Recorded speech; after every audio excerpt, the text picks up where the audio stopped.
What is up, everyone? How you doing? What's going on? What's going on? My name is Colin Egglesfield. Welcome to another edition of Coffee with Colin. For the next hour, you are going to be inspired by some very stimulating and amazing conversation because this show is all about me interviewing my guests and asking them what inspires them, what are the challenges that they have overcome in their life to accomplish their dreams and their goals and to achieve the successes that they have had. We have had such an amazing Season 3, and we're continuing it tonight with a good buddy of mine who I've had the privilege of working with on All My Children. This guy is not only one of the best actors I've worked with, he is also one of the coolest, kindest, most just generous and outgoing individuals I've ever met. So this is going to be a really great episode. I can't wait to have him on here and to ask him some stuff that, when we're on set, we don't necessarily always get to talk about personal stuff. And there's some really some fun stories I'm sure we're going to get into over the next hour. But real quick, just want to say thank you to everyone who has made this season and the past 3 seasons so amazing. This episode is brought to you by Camera Ready. Camera Ready is my online camera course that prepares anyone, not just actors, to be more confident in front of the camera. So if you are looking to get better on Zoom, if you're looking to create better presentations, if you're looking to have more confidence when you are presenting in front of a group of people, much like me, when I was growing up, I was super nervous and got stage fright and would feel like I wanted to vomit and sweat to death when I was in front of a group of people. But through the help and the grace of my acting teachers, I learned a lot of really great techniques and strategies that I've put into Camera Ready that will show you how to be more impactful with your messaging. There's different audience types that you have to know how to speak to. There's different personality types, and it really comes down to creating a concise and impactful message for you to be able to create more impact and influence in the world. Nowadays, with everyone being on camera, everyone is doing things on Zoom. The only true way to really grow your business or to create influence out there is to get better at your communication, including on camera. So you can go to my website, colinegglesfield.com, check it out. And without further ado, I want to read a little bit about my guest here tonight because I'm super excited to have him on here. You have known him on so many different television shows and on films. He has been, in addition to an actor, he's also been a presenter. So maybe he's going to impart to me some advice and insight on how to be a talk show host and how to interview people. So maybe he can share with us some tips and strategies on how to interview people as a professional. So you've seen him on Good Morning America. You've seen him on Entertainment Tonight. You've seen him on Extra. And he has co-hosted the 35th Annual Daytime Emmy Awards. And he's doing a bunch of Hallmark movies. And I had the privilege of working with him on All My Children. And now he is about to start a new tenure on General Hospital. And without further ado, ladies and gentlemen, and I can't wait to talk to him about Dancing with the Stars as well, please welcome to the stage, Mr. Cameron Mathison, ladies and gentlemen. What's up, everybody? What's up, dude? Dude, that was such a great intro, man. I was just sitting back. I was like, I want to talk to that guy. Who is that guy? Yeah, it's you, dude. And well done, man. Well done. Yeah. We're here to save you because you are in quarantine. Yes. And we just want to make sure you stay sane and you stay safe, and we can give some of our inspiration and some positive energy your way while you're quarantining in Canada, right? Appreciate that. Yeah. So for everybody, when you come from the States and you're coming to Canada for any reason, doesn't even matter. It doesn't have to be to shoot a project. You got to stay in quarantine. First, you got to test before you fly. Then you land, you test in the airport. Then they put you in temporary hotel at the airport until that second test comes back negative. Then once that comes back negative, then you move into your 2-week quarantine location, which I have found a little cabin. I wish I could show you where I am. I'm like this little cabin in the woods, the foothills of the mountain. So it's been very nice, but it's also very nice to connect with people like you. Yeah. So you just got there, and so you're shooting this Hallmark movie. Are you able to tell us a little bit about what it's about? Or? This is the thing. It's so funny because we're going to talk about GH and we're going to talk about a Hallmark movie, neither of which I can. It's so bizarre to me, the whole secret thing. This movie in particular, though, I'll say this. I can't. They haven't announced it yet, And the reason why it's even remotely, you know, kind of a cool deal for Hallmark is it's the #1 request from Hallmark fans out there that they do. And that's all I can say about it. So when it's announced, people will know what I'm talking about, but it's a movie that's been highly anticipated. I can't wait. And I feel funny not being able to tell you more about it because it's so yeah. To me, it's like I just want to tell you. But yeah, no, I know a lot of studios and production companies. It's like the scripts might as well be like CIA top secret government information. They act like it is the most secret stuff, and they'll put your name on the script. So if it gets out, they know who to trace it back to. So they never have you come in and audition again. But totally get it. But when will this movie be out? August. It's coming out August. I mean, it's going to be. Wow. I actually, before I talked to you, I texted the executive producer and I said, listen, I'm about to do an interview and they're probably going to want to talk about it. Can I just mention it? And they're like, not yet. So it's going to be announced in the next couple of weeks or something. But okay, it's exciting. I love doing. I mean, I hosted Home and Family, which you were a guest on. I love that show, and it's probably my favorite job I've ever had. But I really do love doing the Hallmark projects, Hallmark movies. It's one of the coolest things in the world. The 2-week quarantine isn't my favorite. Yeah, but the movies themselves are great. Yeah. So it's been a bit since I saw you. It was a year and a half ago when my book, or actually almost 2 years ago when my book came out. Yeah. You had me on Home and Family. Got to talk about Agile Artists. Thank you very much for that opportunity. So how long were you on Home and Family for? Yeah, I co-hosted for 3 years. Sadly, I don't know what day it is today, but last Friday, today's Monday. Last Friday was the last tape day for Home and Family. Got canceled, so it's going to be airing through August. But it is done. It's off the air as of August. I mean, we're done shooting as of now. Yeah. It's it's a shame because it seems like that All My Children was a casualty of just the way in which television has evolved now with the 4,000 channels on cable. Yeah. I mean, people have so many things, so many opportunities to watch stuff. How long have you been acting? I have been acting since 1996. Okay. So that's right around so you started probably about 3 years before I did. And so you were growing up in Canada, and I've got some really good questions from my audience members here. Oh, good. Sure, and some of them are curious about, and even they brought up some stuff that I wasn't even aware of. So Nadine dug up that you went to McGill. I did. University in Montreal. It's a really good school in Canada. Okay. And you were studying civil engineering. Is that right? That's correct. Yeah. Civil engineering.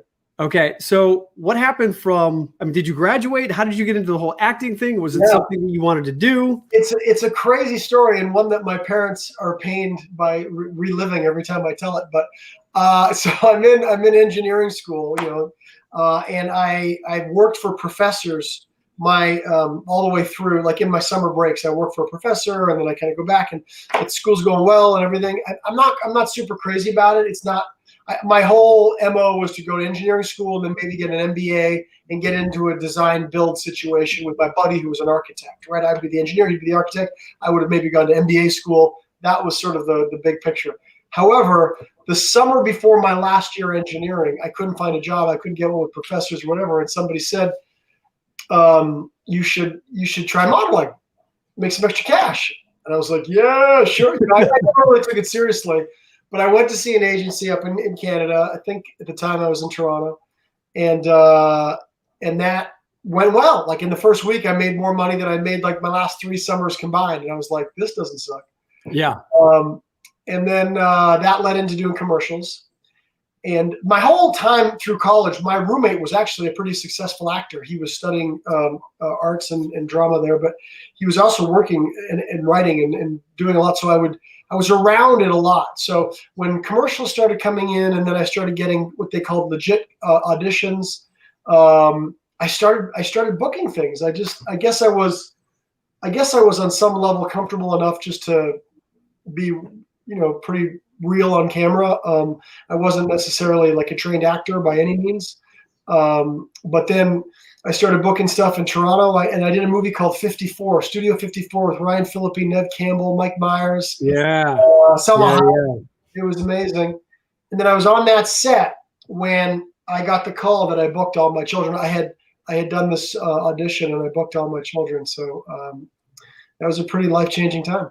Yeah. What was your audition process like? Was it nerve-wracking, your audition process for All My Children? And do you get nervous before auditions? Do you get the butterflies and the nervous, sweaty armpits like I do? I don't really anymore. I used to, for sure. And it's funny, you were talking about being a shy kid. I was unbelievably painfully shy. Like I was, like, you know me pretty well. I'm pretty outspoken, pretty comfortable in my own skin now. Mm-hmm. I was so uncomfortable around people. Like I would avoid other humans at all costs. And to think that I'm up in front of millions of people doing stuff is insane. So to your point and what it is that you're helping people achieve, I can't remember the name of it. What was it?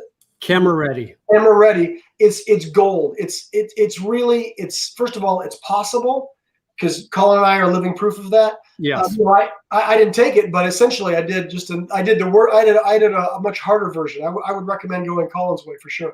But anyway, so my audition process now, I'm pretty comfortable. I feel like I don't necessarily audition a ton anymore.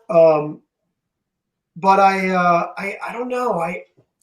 I almost have, like, when I really want something, that's when I usually suck.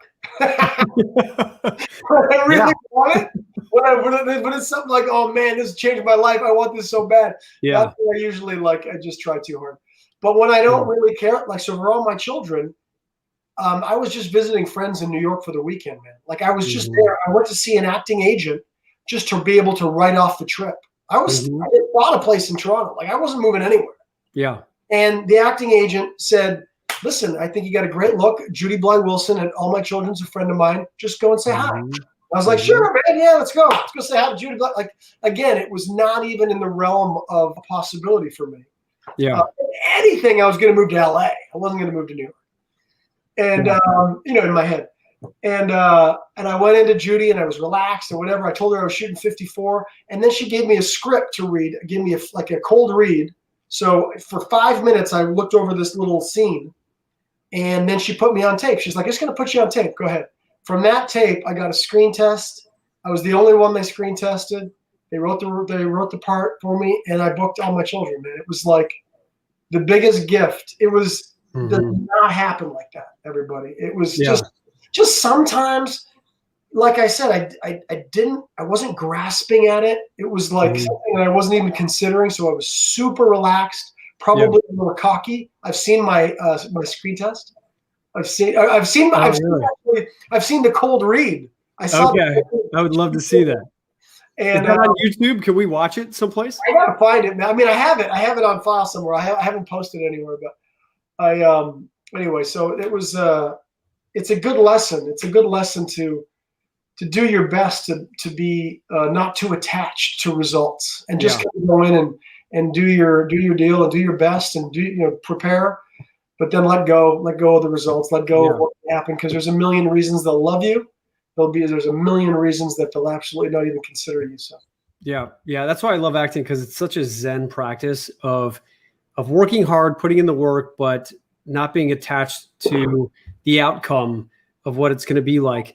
And so I would say when you're talking about the things that you don't necessarily, it's the stuff that you really care about that we get nervous about, because we think about how it's going to be or how it should be. And that's when we get in our head and we're not in the present moment. So, like, after I finished All My Children, there was an audition for a cop TV show for CBS. And it was right around when, remember the movie Seven with Brad Pitt? Like, awesome movie. Brad Pitt was a stud. I was like, oh my God, this is going to be amazing. And I had the opportunity to fly out to Los Angeles, because I was still living in New York City from when AMC, when I finished on AMC. So I flew out to Los Angeles to do this screen test for this cop CBS TV show. Oh, and by the way, they were like, by the way, since you're out here, Colin, why don't you go up for this audition for Melrose Place? They're doing a reboot. They're going to redo it. And I was like, yeah, okay, whatever, Melrose Place. I want the cop show. And I went in that morning and I just blew the audition. And then I was like, yeah, all right, fine. I'll go to this damn Melrose Place thing. And it was such a lesson in it, just going in and doing it. And for me, it was just like, I was present. I was in the moment. It was such a lesson in just being, just taking in where you are at. And in that moment, I was able to, it was one of the best auditions I've ever had. And then I booked the show. And from there, I just kept using those lessons in the sense that you put in the work, you do the best you can. And whenever I would go into an audition or a high pressured situation, I would just remind myself, why am I there? And I would just say, I'm not there to get the job. I'm there to go into this room and give the gift of my performance. And if it fits, great. If it doesn't, then it wasn't meant to be. And so it's always served me since that moment. So I'm glad you said that. But my question to you is, being an introvert, and then you then transitioned into becoming this studly model guy, and then going to All My Children, where you were cocky in that audition. How did you go from introvert and a nervous little kid to having that confidence and being able to be the outgoing personality that you exhibit today?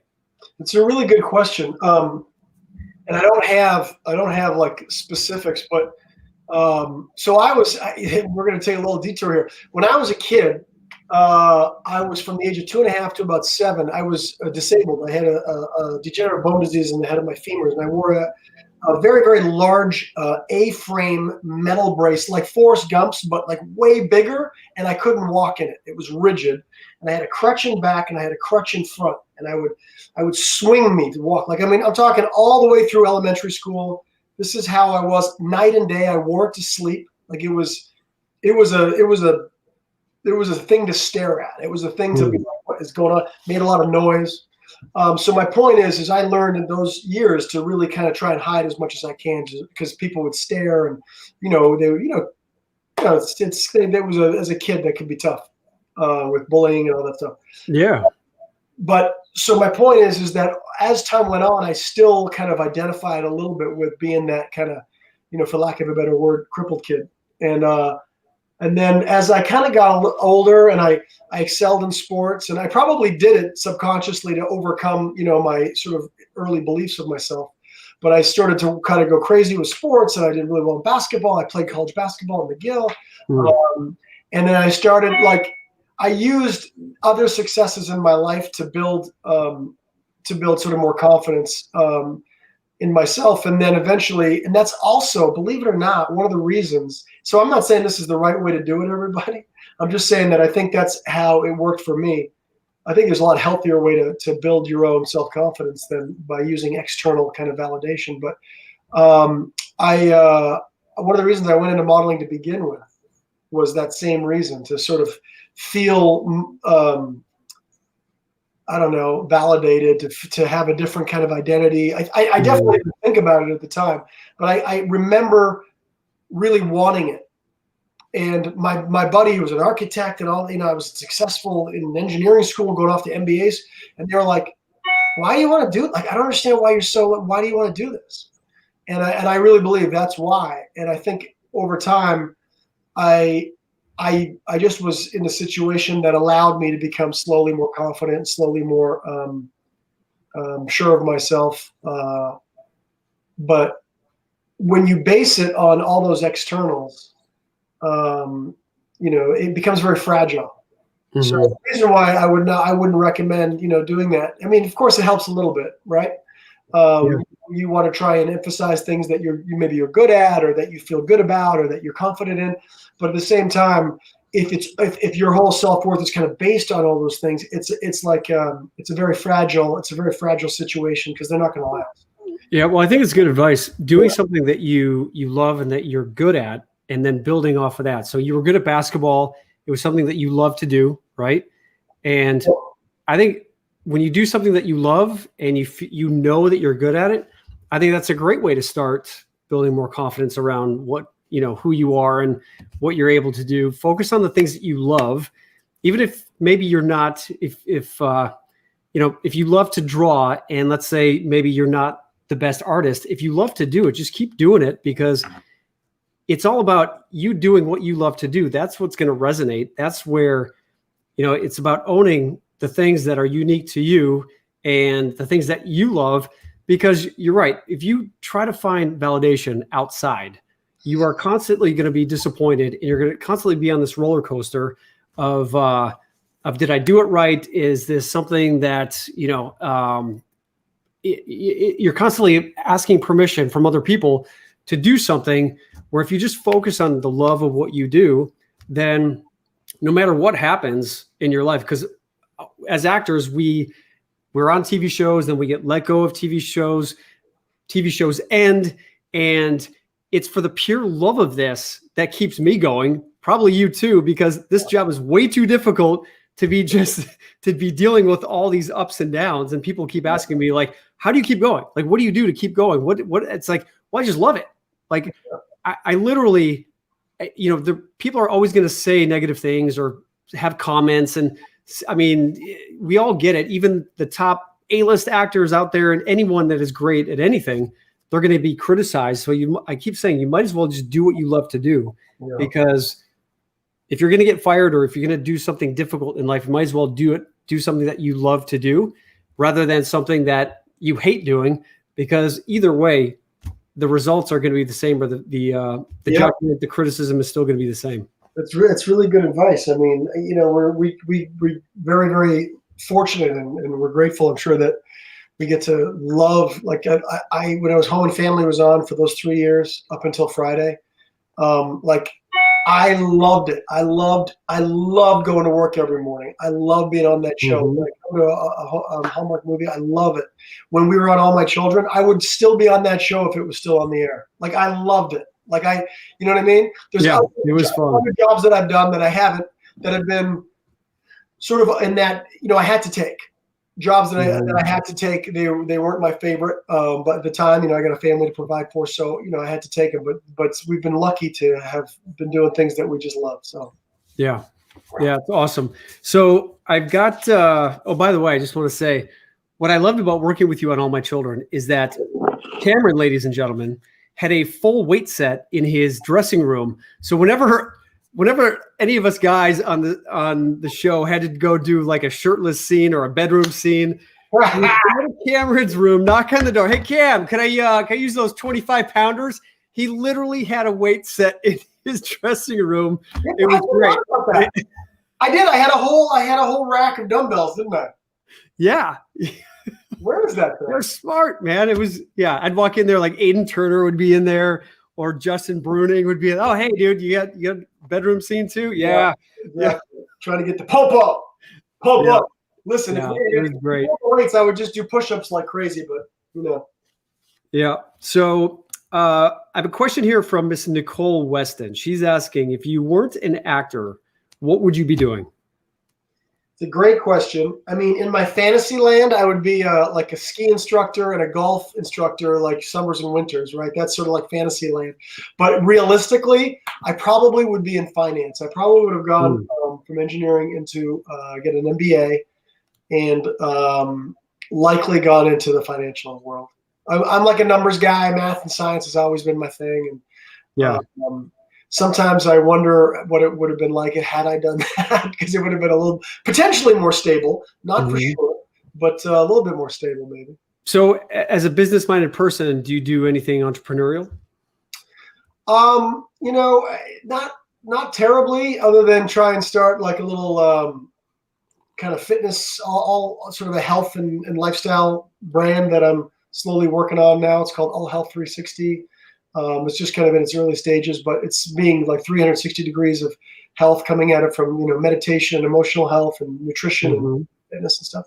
But no, I wouldn't even say that I'm necessarily business minded. I'm just more like a numbers guy. I think had I gone into MBA school, I think that would have kind of got me more into the business world. and you bring up meditation. Yeah. And one of our viewers, her name is Zulema Avis. Okay. She's asking, how old were your kids when you started doing family meditation with them? Oh my gosh. Do I know her? I'm looking at all the comments, guys. These are so awesome that everybody. Yeah, Zulema is she's an amazing woman. She's in the Inspire community that I've created, and cool. She's amazing person. Well, so she's just, I don't know if you know her or not, but no, I just wondered if because in upstate New York, there's a beautiful kind of meditation center called Kadampa Meditation Center in New York, I think. And my kids, man, oh man, my daughter had to have been 3 or less, and my son had to be a 6 or less. So let's say my daughter was like 2 or 3, my son was 5 or 6, and we would go to something on Sundays, just like a family meditation class together. It was called Dharma for Kids, and it was so cool, man. It was just like a feel good, easy, nothing like, they would have little games and things, and like a little project on it was, so they were young when we started doing family meditations, and we still incorporate them. And what would you say are some of the benefits for some people out there who've heard about meditation, who have heard about some of the health benefits, but are still like, I can't sit still. If I sit still, all the thoughts run in my head and I got to get up and go do it. Yeah. Well, I'll say this, that meditation has single-pointedly, it's been the biggest, most life-changing thing that I've ever incorporated. I don't understand. Because I think probably because I had that brace on my leg as a kid, I could not sit still. I couldn't even ride in the backseat of a taxi going across town in New York without having like earphones on, listen to music to distract. It was very unsettled. I had a whole routine to even get me to fall asleep.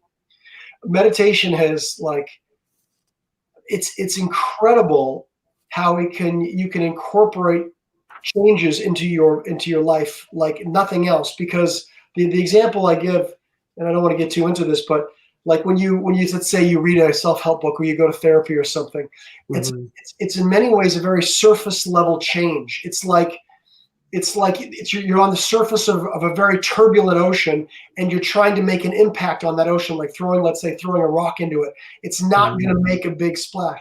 But when you learn to meditate and you can just kind of quiet your mind a little bit, it's like you're kind of going below, or you're getting to a pond that's much more still. And then if you throw a rock, and if you try to incorporate more, patience in your life, or more, let's say, love and acceptance, more sense of equanimity, when you do it through meditation, you're doing it at a calmer state of your mind, where the changes can be implemented way more effectively.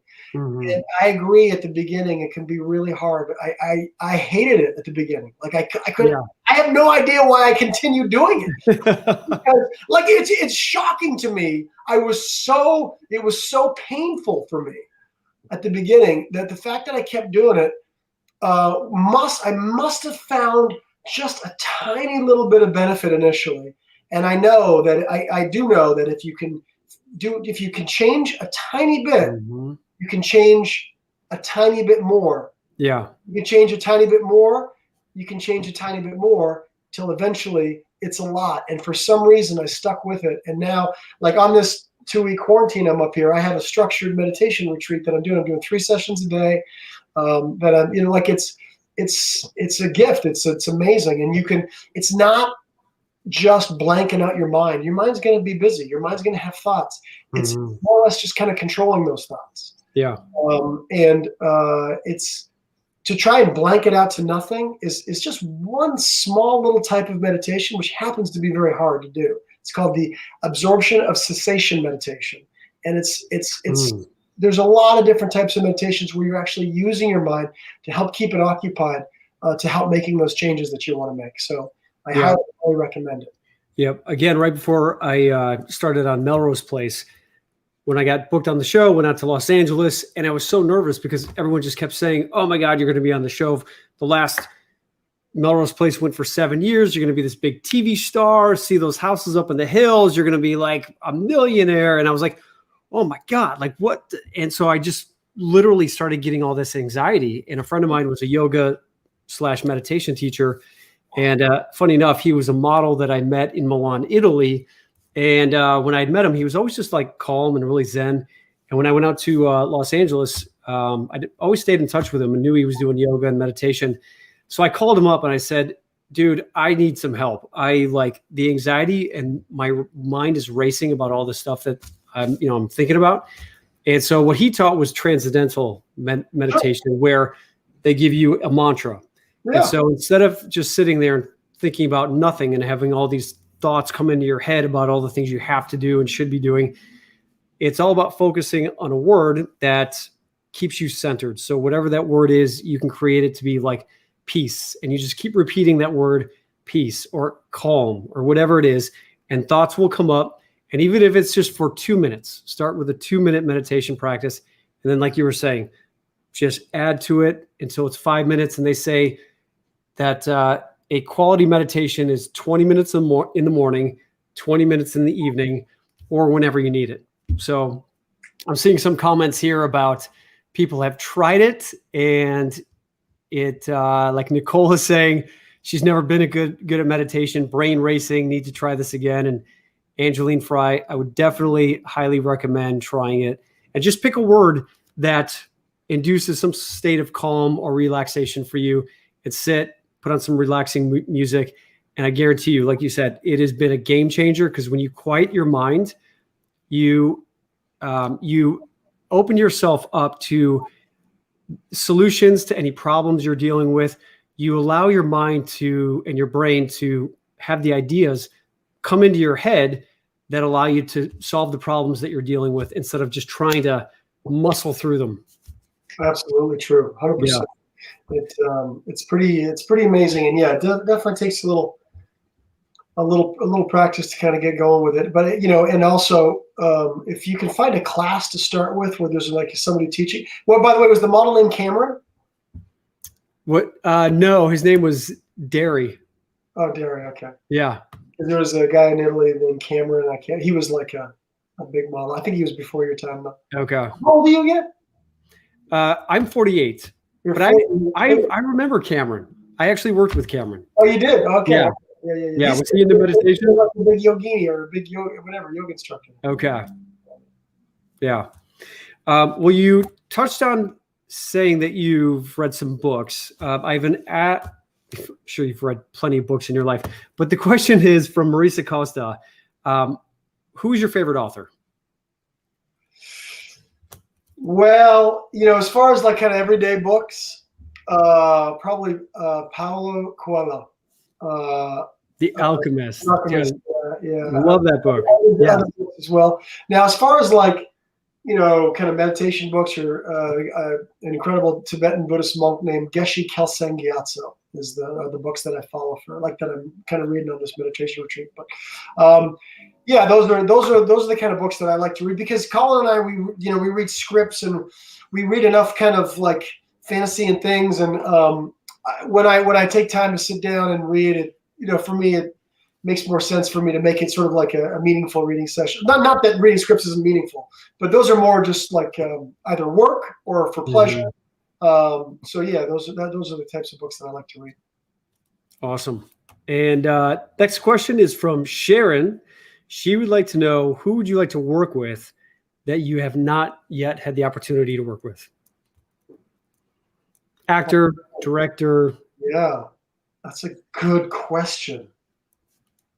I mean, if I pick one person, can I pick anybody? Anybody, yeah. It doesn't have to be realistic. I'd say Jennifer Aniston. Great answer. I mean, it's a little bit weird, but by the way, it just popped in my head, so I went with my first instinct. I've had a chance to meet her a few times, and she's been wonderful. But I always appreciate her sense of comedy and her timing, and I would love to be able just to kind of play and improvise with somebody like her. I think she's really great. Awesome.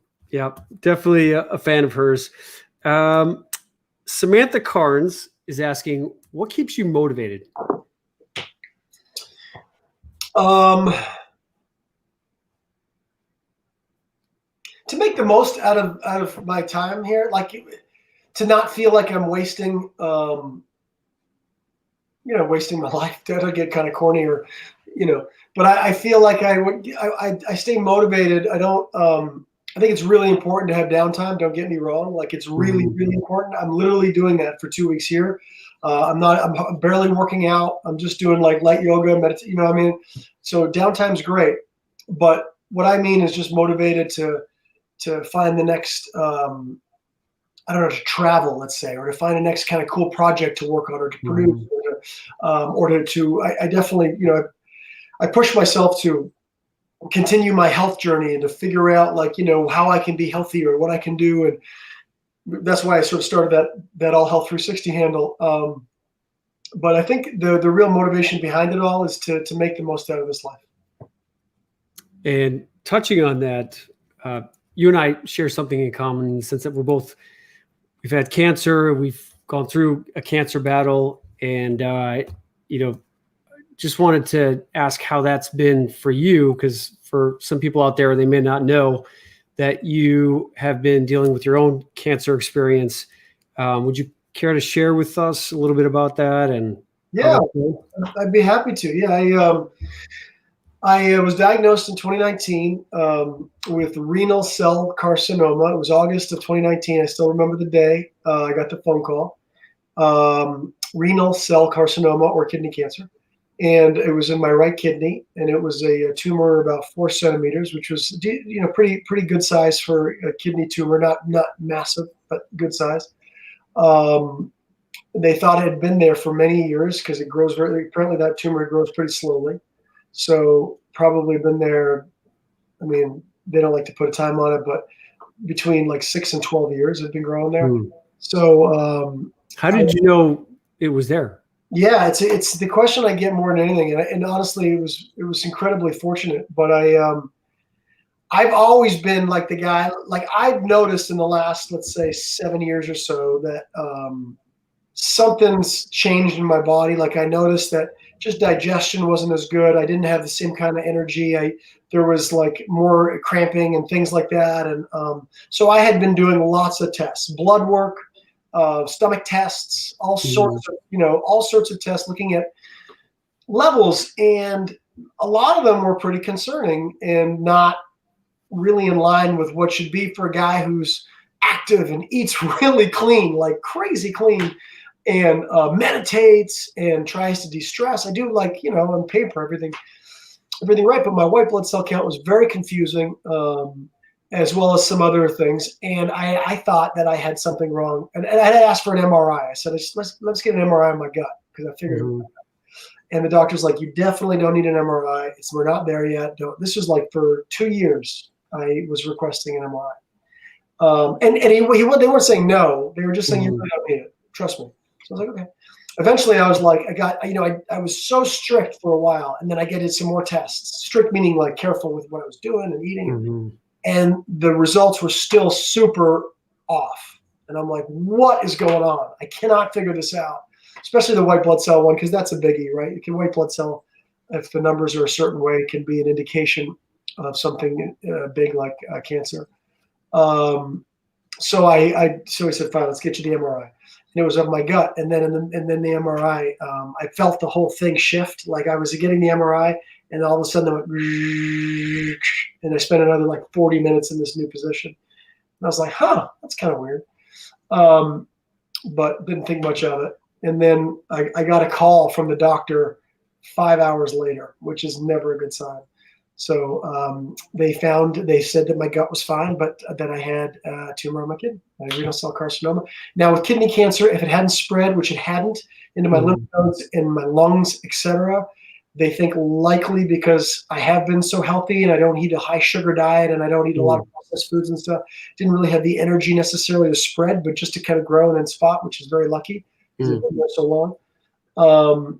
But it was just surgery. So I had surgery about a month later, and it went laparoscopic. So they went in like robotically and chopped it out. And I still have a good chunk of my right kidney and my whole left kidney, and I had my 1 year checkup and no sign, and 1 year down. Hopefully, lots to go. Awesome, man. Thanks, awesome. Bud. how did you get through that? Did you have a good support network? I mean, obviously your wife is amazing. Your kids are great. I've met them all. I'm sure you have a huge support network. What would you say, for anyone who's going through a health scare, health issues, what advice would you give them to stay empowered through it in the face of it all? I wonder if this is good advice or not, but obviously the first thing is to do everything that you can. Make the phone calls, do the follow-ups, take the tests, do everything you possibly can, even before you get a diagnosis. It's so, so important. Now, with that said, there's only so much that we can do, right? So, try the best you can to have a peaceful, faithful mind.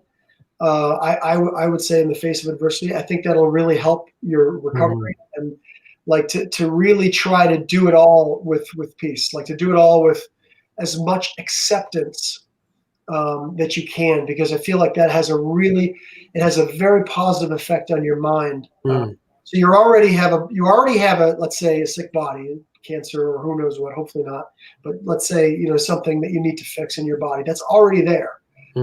Have the anxiety, or we tend to reject it. I can't believe this is happening. This is not. And then the stress and anxiety, that messes your mind too. And so you've got the agitated, stressful mind plus the sick body. It's a bad combination. So to the best of your ability to do everything you can within your power, but at the same time, a level of accepting what is and what's happening, and to try to do it with as peaceful mind as possible. And I really believe that, I think that's, whether or not that helped me specifically it helped my mind. It helped the way that I got through it.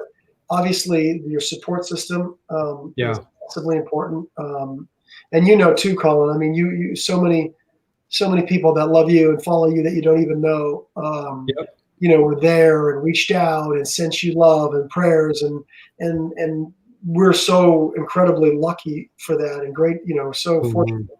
But even if you don't have that, you do. Even if you don't think you have that, you do. Yeah. Because I know Colin and myself and other cancer survivors and people going through tough things. I literally pray for people I don't even know every day. I just think, because you can't go through something like that and not have it affect you in a way, bigger picture, to think about others that are going through the same or way worse. In the grand scheme of things, it's pretty darn easy. You had it harder than I did, for sure, Colin. But it's so those sorts of things bring a level of acceptance and peace with the mind, and that way, I really believe you have more shot at tackling the physical aspect.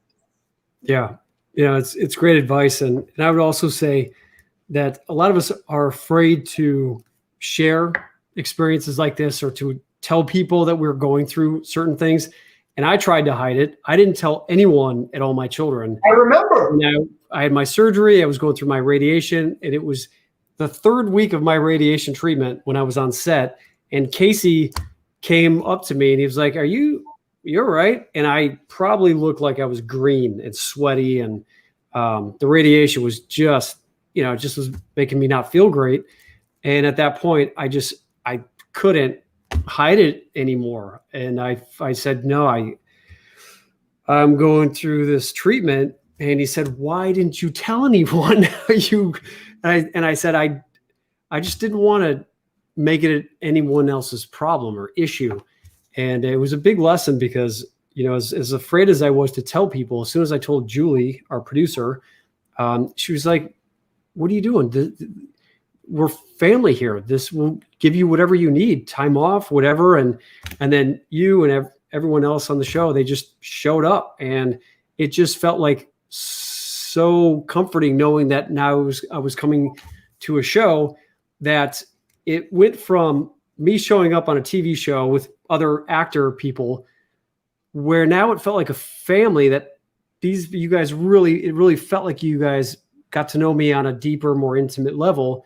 And it was through this tragedy that an amazing outcome came out of it, in the sense of better, deeper relationships. And I felt more supported. So anyone who's going through anything like this, I would highly encourage you to just share it, reach out to the people that are there, that can support you. So definitely know that you're not alone in this journey, and just just share, just, you know, Well let said. someone know. Well said, buddy. Yeah. So happy you are. And to piggyback on that, can you tell us a little bit about your diet and how you stay so healthy, and share with us some of the things, foods you eat, and your exercise routine? It's changed a lot from time to time. Like I've generally been, I'll say this first, that we're all very, very different. And even I'm different than I was, let's say 5 years ago, as far as what's working well with me and stuff. But I think some common things can help us all, no matter if we're vegan, if we're keto, if we're whatever. So generally, I've been a pretty low carb guy. I generally feel my best when I'm eating low carbohydrate, a little bit higher of the healthy fats, so that's where I get my energy from, and then good quality sources of protein. But honestly, no matter what I'm doing, I like to eat just organic veggies and fruits. I like to eat, wild caught fish. If I eat protein, if I'm eating meat, I'll eat like grass fed, the best that I can afford, because it's a little pricey. But just I try to eat as little processed food as possible, meaning like just as real food as you can get. So a lot of veggies, a lot of fruits, not a lot of grains for me. They don't work as well. For some people, they thrive on that. That's great. But I've implemented in my life intermittent fasting, which is just sort of like structured eating time. I'd rather call it structured eating time than intermittent fasting. Yeah. There's a lot of great health benefits with that. There's also some times that you want to go off that. So I've been doing fasting for 2 years now. So when do you, so at like 6 p.m. or 8 p.m. you stop eating, and then you don't eat until the next day at if I shut it down at 11, I'll try not to eat. Excuse me. If I shut it down at 7, I'll try not to eat until 11 the next day, which would be a 16-hour fasting window. And in that window, I would have just water and a little bit of black coffee. Although I'm having coffee with Colin right now, and I've day 2 on no coffee. So it's actually just herbal tea. But yeah, so I'll do that, and then I'll get my calories. I'm not calorie restricting, and then I'll try to get all my calories within that 8-hour window. It gives your gut a break of digestion. It allows you to digest food fully. It also allows your body something called autophagy, which because we're not spending energy digesting food, our body has the energy to go in and start repairing itself. In fact, I've actually healed injuries that won't go away by doing like extended fasts for a period of time, because it gives your body like a lot of chance to actually heal itself. Now, if you've got a history of eating disorder, if you've got anything like that, fasting can get a little tricky for you. You got to be on your game. Even just doing a 12-hour window, just going from 8 till 8 would be great. Mm-hmm. Give your gut a little break. Obviously, it helps you stay lean, helps you burn fat very effectively. And it also helps you use fat as a fuel source, because you're running out of the glucose in your blood. So intermittent fasting, I'm generally a low carb guy, but just like real good quality, the best quality foods you can afford, the least amount of processed foods. I'm definitely not a big sugar guy. Sugar is, for me, absolute poison. It really affects me badly, affects my mind, affects my brain, affects my joints, my gut. Of course, if it's my kid's birthday, I'm going to have a piece of birthday cake. I'm not like that. But just generally the best I can do. So right now I've switched off of intermittent fasting, and I'm doing, which is more common, 6 small, very, very small meals a day, just to change things up a little bit. I want to see how it affects me. And still the same amount of calories, but just kind of spread out, very, very light, 6 small meals. And doing that for a while. So I like to change it up and see how I feel, see how my energy is, see how maybe my muscle growth is, or my fat loss, or whatever it is. Like I try to keep a certain weight. Yeah. But I'm not crazy about it. So that's cool. That's great insight. Thank you for that. My next question is from Amy Krause, and I did mention your beautiful wife and your kids, which, by the way, please tell them I said hello. Amy Krause is asking, because she's a mother of 2, how do you balance your home and work life? Well, it's been a little easier since I've been on Home and Family, because I finished that show. So I co-hosted a talk show on Hallmark Channel called Home and Family for 3 years, as we talked about. And that show usually wrapped around 3 or 3:30. So I would, I get up really early in the morning. I do my morning meditation and kind of get ready for the day. What time do you wake up normally? I try to wake up at 5. While I'm here in quarantine, I'm not doing that. I'm letting myself sleep in.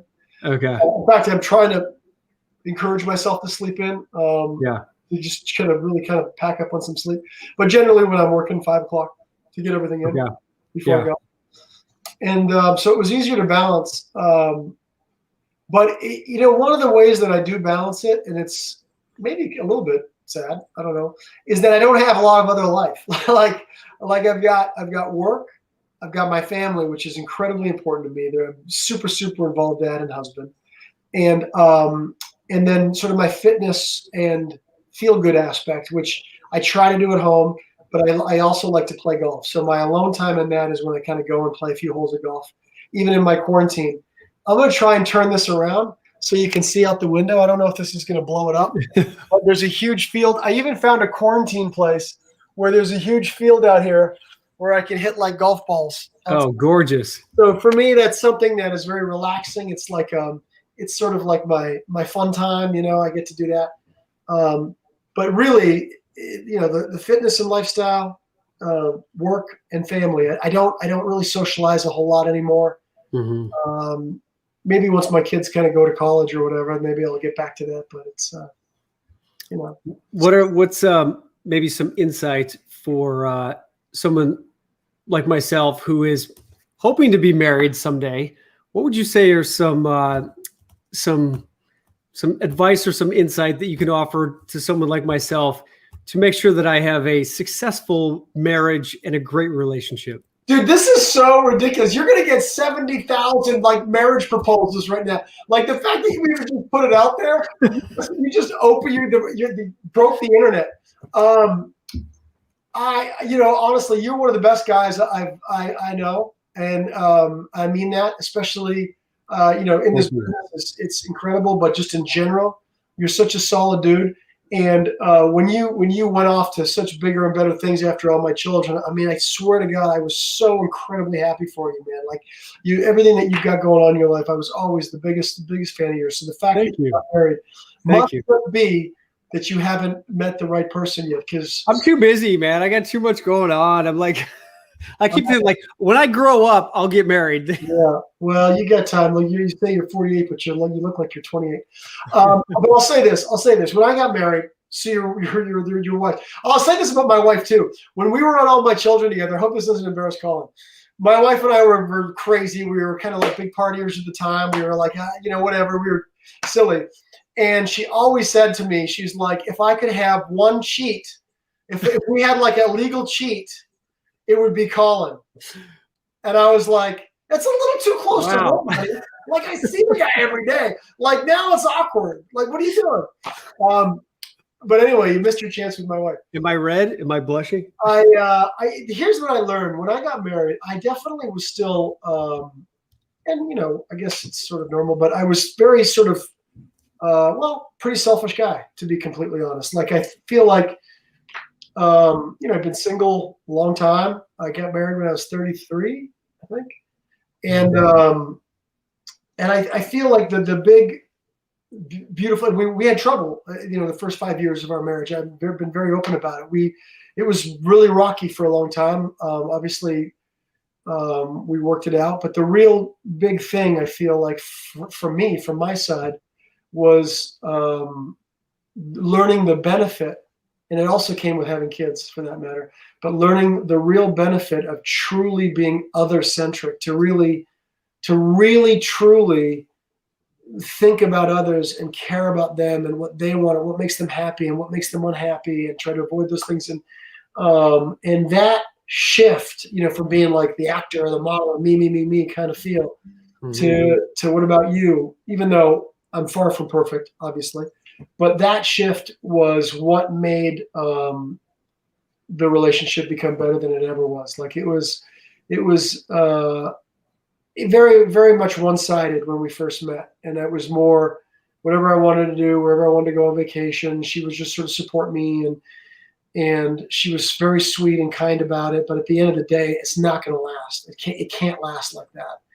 And once it started to not last like that, we took a look at it and worked on it. And obviously having kids also helped to learn what it feels like to truly, care about another human more than you ever thought you could. Those things, really, for me, that's the key to making a relationship work, to cherish others, to cherish each other, to really actively to do that and that'll improve your communication. That'll improve all the other things that are on the list. Yeah.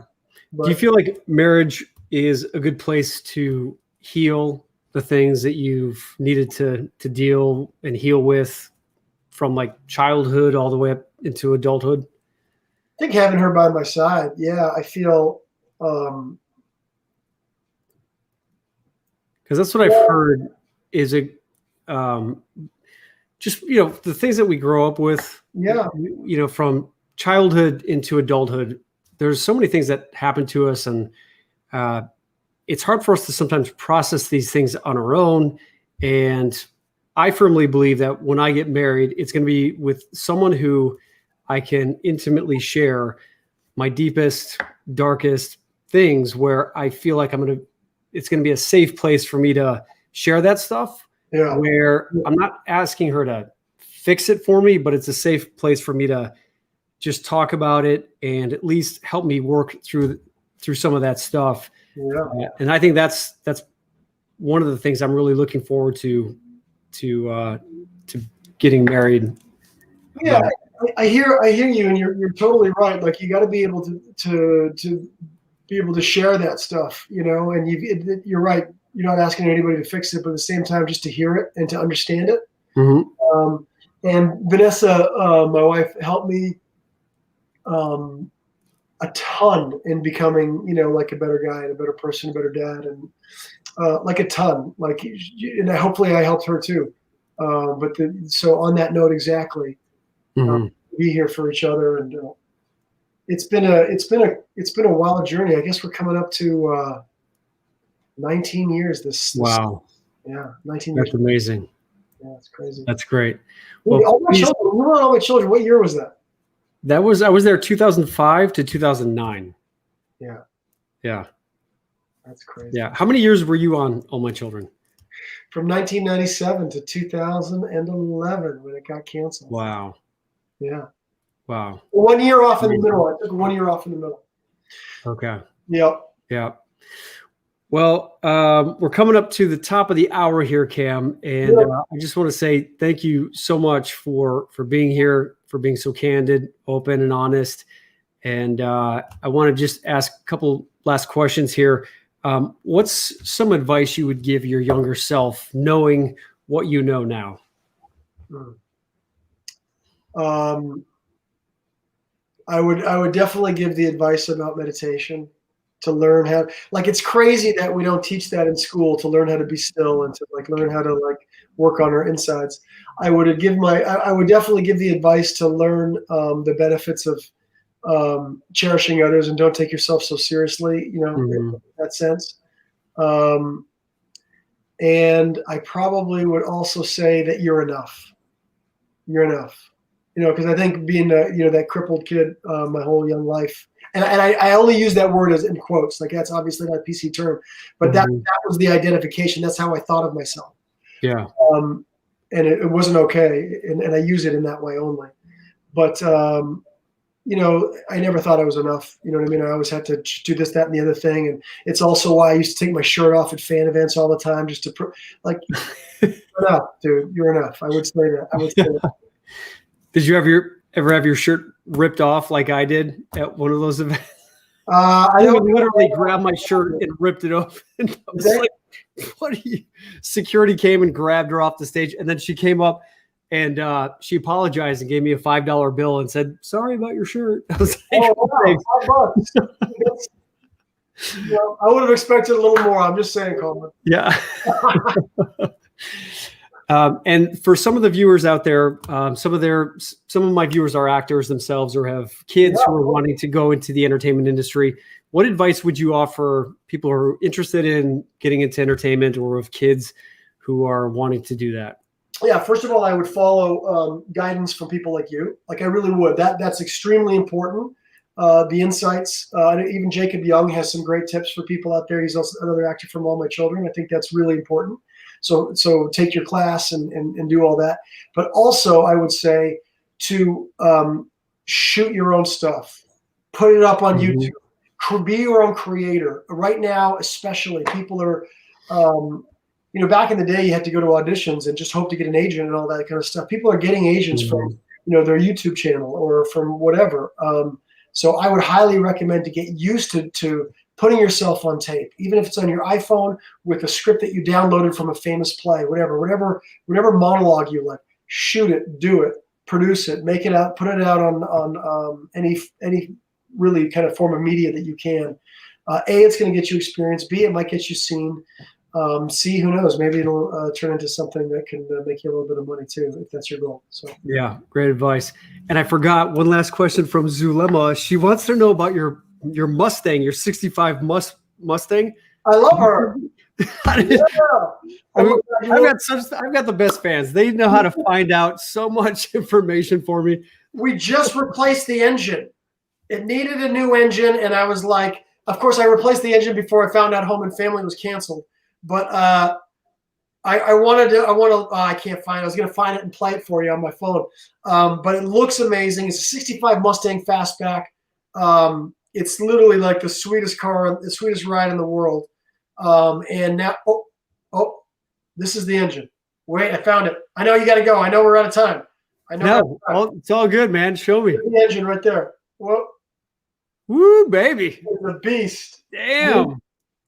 I don't have the sound on, but you just see the. I didn't know you were a gearhead. I'm actually not.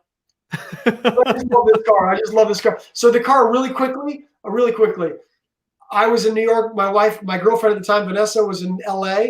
She knew I wasn't serious. Like I said, I was living a selfish lifestyle. She was like, "Oh my God, this guy's a partier." I flew to LA. I bought this car that we just happened to see together, and I put it in her name. And I left it in LA. This is the '65 Mustang. And I said, this is how serious I am about this relationship. And I left the car in her name with her. And so that's what it represents for me. This Mustang is sort of like our relationship. It needs work. Awesome. So you've had this thing for like 20 years then? I have. I've had it wow. I've had it for longer than we've been married. I had it when we were just starting to date. And she was like, this guy's not going to settle down. So you're saying I have to buy a woman a car? Well, no. I mean, I guess it does seem like that. I was just showing it so that she saw that I was like, serious about it. No, that's good advice. One last thing before we go, because I want to ask you about this Dancing with the Stars. What was that like? And because I'm dying to get on that show. I just want to do it. I may only last like the first episode, but what was that like? Dude, you'll do great. Are you kidding me right now? It was a blast. It was like, at the time, especially, it was season 5. It was like getting 25 million viewers every night. It was like I was on the biggest sports playoff game every night. People would stop you and it was so fun. It literally was my inner kid that always wanted to play professional sports, even though it sort of felt like that. Like you had a competition, you rehearsed, you practiced, you came out there. I had to fly. I was doing All My Children at the time. That's right. You were going back and forth. So people in the airport would cheer you on. You felt like a football star. You know what I mean? Like the way people reacted, and it was so fun. It was unbelievably hard. Oh my God! I mean, you have a week to learn each of the dance style, like salsa, merengue, waltz. Like was not enough time. I was doing 120 pages of dialogue in All My Children in New York, flying both ways, trying to learn how to dance and doing like press and publicity the whole time. It was insane. Wasn't the best for my marriage, I'll tell you that. There you go. That was one of the things we had to get through just because it was such a tough time. But it was so fun. It was great. Other than that. What was your favorite dance style? The Paso Doble. If you guys have never seen it, go ahead. Google Cameron Mathison Paso Doble and watch my Paso. All right. Can't wait, man. Well, hopefully if I ever have the opportunity to get on there, I'm definitely calling you for some tips. And Cam, thanks so much. I appreciate you being here. Good luck with your quarantine. Is there anything you want to share with us before you take off? I just want to say really quickly, I'll be on General Hospital sometime this summer. You got to check me out there. Yes. When do you start filming that? What's that? When do you start filming? Well, I think I start filming in June. Truthfully, I don't even know yet. Okay. I mean, I know I'm doing it because I signed the contract. That's about all I know. But Awesome. I'm excited to go back to daytime, man. I'll miss you. Yeah. Yeah. Awesome, dude. Well, good luck with everything. Thanks so much for taking the time and just being so generous with everything you've offered tonight. Appreciate it. And sending you all our best. You're the man. I really appreciate you having me, man. You know, I've always been a huge fan of yours, brother. Thanks, Cam. Appreciate it. Take care for now. I'll talk to you soon. Thanks, everybody, for tuning in. See you, Cam. Man, what an awesome dude, right? I mean, that's one of the reasons why I miss working on all my children. It's people like Cameron that make this job so much more fulfilling and just real. Because entertainment can be a lot of smoke and mirrors, and it's people like Cameron Mathison that just make you feel like you've got a really good friend in the business. And life can throw all kinds of twists and turns your way, and it's important to be able to find people like Cameron who you can share with intimate stuff. I mean, you saw, like, I would go into his room and we would just chat just about different things that we were dealing with, and so loved what he talked about in terms of just accepting where you're at, accepting the things that may not be going the way that you want them to be, because a calm mind is definitely going to help you be able to move through the most difficult things in your life. It definitely enabled me to move through my cancer experience, and you can see that it really has served Cameron on his journey. And like he said, you are enough. We are all enough. And it just sometimes we just need a little reminding about that. And I want to thank Cameron again for reminding us all that we are all enough. And I want to remind you guys all that on May 23rd, you guys have the opportunity to join us for our Inspire Summit. And this is going to be an amazing day, 5 hours of motivational speakers. We're going to have some motivation, some yoga, some meditation. So if you're wanting to learn a little bit more about meditation, I know a bunch of you here were talking about you wanted to try it, you've tried it in the past, maybe it's not something that you've felt comfortable with doing or know how to do. We're going to be doing a little meditation practice at the summit for you to actually learn how to actually practice meditation, because there's a few little things, some insight and some things that Pamela Hunter and I are going to share with you for about 20 to 25 minutes during the summit. So it's not going to be too long. So definitely want to check that out. We're also going to be doing a yoga session. And like I said, we've got a bunch of amazing speakers.